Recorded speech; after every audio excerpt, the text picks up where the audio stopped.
अस्सलाम वालेकुम, मैं हूं कुरतुलैन आरिफ और आप देख रहे हैं प्रोग्राम TRP 360। नाज़रीन, आज इमरान खान की इंसदादे दहशतगर्दी की अदालत से ज़मानत मंजूर हो गई। अब देखना यह है कि ज़मानत के बाद इमरान खान का मूड कैसा रहता है, जारहाना या मुसालेहाना। और कुछ लोग इमरान खान की सुलह सफाई करवाना चाह रहे हैं, किन लोगों से करवाना चाह रहे हैं और वो लोग कौन हैं, आज के प्रोग्राम में इसी हवाले से बात करेंगे। हमारे साथ मौजूद हैं शबीर हुसैन। शबीर साहब, ये बताएं कि इमरान खान की आज ज़मानत जो है वो मंजूर हो गई है।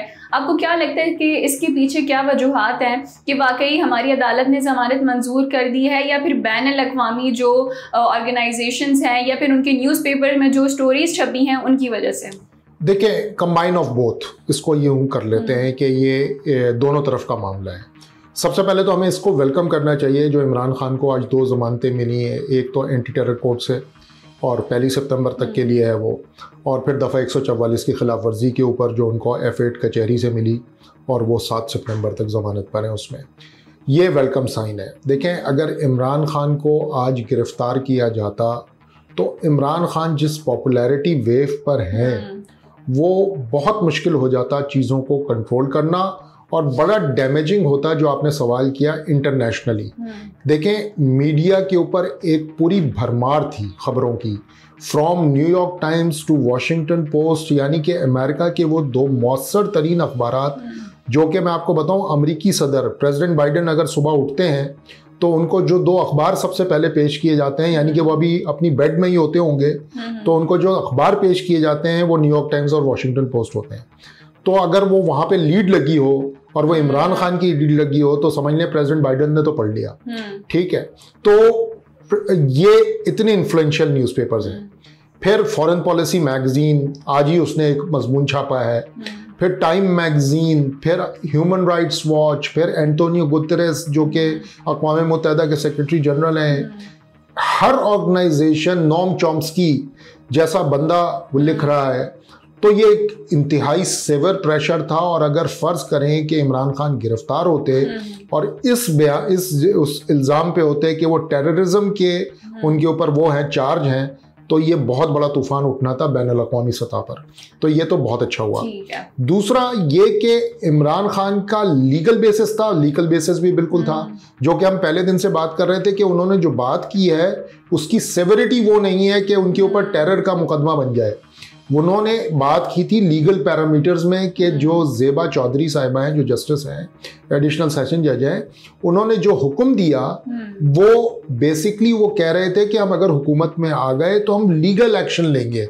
तो लीगल एक्शन लेना तो उनका राइट है। वो चाहते, कहने का अंदाज जो था इमरान खान का वो गलत हो सकता है, बात उनकी गलत नहीं थी। ठीक है। अच्छा शबीर साहब, हम ये देख रहे हैं कि इमरान खान का, आपको क्या लग रहा है कि अब जमानत हो गई इमरान खान की, तो उसके बाद इमरान खान किस तरह बिहेव करेंगे? मूड उनके कुछ चेंज होंगे, मसालेहाना होंगे, या फिर वही जारहाना होंगे जैसे पहले थे? देखिए, इमरान खान के ना मूड्स को ना आप 2 हिस्सों में तकसीम कर लें। इमरान खान का एक मूड वो है जो पब्लिक मूड है, जो पब्लिक सेंटिमेंट्स को देख करके काम करता है। जैसा कि कल हरीपुर में वो जलसे से खिताब कर रहे थे, धुआंधार तेज रफ्तार बारिश हो रही थी वहाँ पर, और उसमें वो पूरे गीले हुए थे, उनकी ऑडियंस पूरी गीली थी, और वो फिर भी वो खिताब जारी रखा उन्होंने, और वो उसमें वही था, चोर, डाकू, गद्दार और सारी बातें, मैं इनका घेराव करूंगा, ये करूंगा। ये तो है Imran Khan in public. In private जो पॉलिटिक्स है, जो ड्राइंग रूम पॉलिटिक्स होती है, वहाँ पे भी इमरान खान ने एक हार्ड लाइन दी हुई थी आज तक, कल रात तक। लेकिन अब मुझे लगता है कि क्योंकि उनको अदालत से एक टेम्परेरी सही लेकिन रिलीफ तो मिला है, वो गिरफ्तार नहीं हुए हैं, तो वो अब उन लोगों की बात पे ज़रूर कान धरेंगे, और अगर नहीं धरेंगे तो उनको धरना चाहिए। वो उन लोगों की बात ज़रूर सुने जो चाहते हैं कि कोई बीच का रास्ता निकले, क्लैश ना हो, हेड ऑन कॉलिजन ना हो, किसी सूरत भी तसादुम ना हो 2 कुव्वतों के दरमियान। इमरान खान एक बड़ी कुव्वत है इस वक्त पाकिस्तान की। आज पहली मर्तबा हुआ है, ये वही अदालत थी जहां पर जरदारी साहब अपने नैब केसेस के लिए पेश होते थे। ये वही अदालत थी जहां पे पनामा की जब इंक्वायरी हो रही थी तो मरियम नवाज शरीफ पेश होते थे, लेकिन अवाम का ऐसा जम्मे गफीर नहीं होता था। आज इमरान खान की पहली पेशी थी और अवाम ही अवाम थे वहाँ पर। ये पूरा सोशल मीडिया इस वक्त भरा पड़ा है उससे। इतने ज़्यादा थे कि वो स्कैनर जो लगे हुए थे लोगों के स्कैन करने के लिए अदालत में जाने के, उसको हटाना पड़ा क्योंकि वो गिर गया। अवाम की इतना ज़ोर से रेला आया वहाँ पर जब इमरान खान आए। तो ये प्रेशर है, ये पॉपुलैरिटी है इमरान खान की। तो उम्मीद ये करनी चाहिए कि इमरान खान जो हैं वो मसालिहाना उस पर जाएंगे। ठीक है, जारहाना टोन तो होनी चाहिए और वो उनकी शायद नेचुरल आती है, बाय डिफ़ॉल्ट वो जारह मिजाज है इमरान साहब। लेकिन इसका मतलब ये नहीं है कि वो एक फाइन लाइन जो होती है ना, जिसको कहते हैं कि पॉलिटिक्स में बैलेंस आपने करना होता है, वो बैलेंस आउट नहीं होने देने चाहिए। अच्छा शबीर साहब, आपने बात की कि दो कुव्वतों के बीच में कोलैप्स ना हो जाए, झगड़ा ना हो जाए, तो यहाँ हम ये भी देख रहे हैं कि इमरान खान और ऑर्गेनाइजेशंस, डिफरेंट इदारों के दरमियान जो है वो सुलह सफाई करवाने की कोशिश की जा रही है। तो सबसे पहले तो आप ये बताएं कि किन के दरमियान सुलह सफाई कराने की कोशिश की जा रही है और कौन लोग करवा रहे हैं? देखें, करवा तो इनकी अपनी पार्टी के लोग रहे हैं और उसमें सबसे ज़्यादा पेश जो हैं वो कई दिनों से गायब थे, मंदिर से बिल्कुल गायब थे। जब से वो अदालत से नाअहल हुए थे वो है फैसल वाडा साहब। फैसल वाडा साहब बड़ी शोहरत रखते हैं, वो कभी गन लगा करके पहुंच जाते थे दहशत गर्दों से मुकाबला करने के लिए, कभी वो अपनी हमर गाड़ियों पे और हार्ले डेविडसन के ऊपर कराची की सड़कों पे दंदनाते हुए नज़र आते थे। काउबॉय टॉमबॉय टाइप के आदमी हैं। तो खैर, अब वो चाह रहे हैं कि मुसालियत हो। उनके ताल्लुकात यहाँ पर कराची में एटलीस्ट और सिंध की सतह पर मुख्तदर क़ुव्वतों के जो लोग हैं उनसे बड़े करीबी रहे हैं और वो कनेक्शंस उनके आज भी मौजूद हैं। कल उन्होंने वो असल में लाइमलाइट पे इसलिए आए हैं, कल शाम से आए। उन्होंने कल शाम 4 बजे एक ट्वीट किया और उन्होंने कहा कि जी, मामलात को सुधारने के लिए मैं आ गया हूँ, मैं कुछ कोशिशें कर रहा हूँ और जल्द ही मामलात बेहतर होंगे इंशाअल्लाह। ये उनका ट्वीट था।